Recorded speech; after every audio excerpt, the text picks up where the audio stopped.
Good morning mga katotoy, meron tayong i-retouch dito. Konti lang kasi sabit yung kulay ko dito banda. Iba kasi yung kulay dun sa kabila. So isang ano lang tayo, OEM yung gagamitin natin. Hindi naman pwedeng mag-mix tayo sa kabila tapos mag-mix tayo dito. So ang ginawa ko, hindi ko na pinaabot sa taas. May dalawang ano lang dyan. So may hard edge dyan. May dalawa akong pang para sa clear mamaya. Tatanggalin natin yan para sa final coat. O baka naman meron naman magsasabi, bakit hindi ko diniretso? Bakit ko naman siya i-diretso? Nananakawin ko lang ato. So di ba?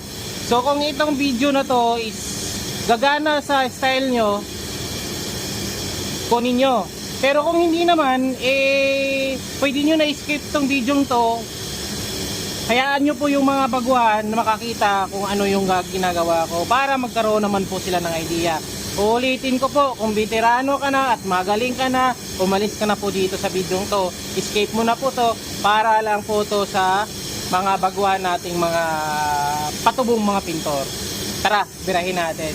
So ang una kong gagawin dito, pupunduhan natin yung konti lang. Yan.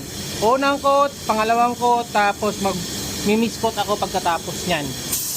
Okay, magsi-second coat tayo. So yung first coat natin yan, kitang-kita. So mag second coat tayo dito lang, pero medium yung gagawin natin, tulad niyan.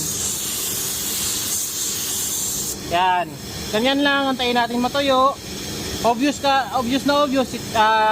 gray yung yung trabaho natin, pero nagbo-blue yung water base. Kaya wag kayong taka kasi normal po yan sa water base na nagbo-blue pag dark color. So ngayon mga katotoy, tumuyo na yung natin, yung medium coat. So ngayon magda-drop coat tayo. So sa pag-drop coat ko, ganyan lang po yan, oh. Yan. Ganyan lang, simple lang masyado. So tapos na, patuyuin natin para i-clear.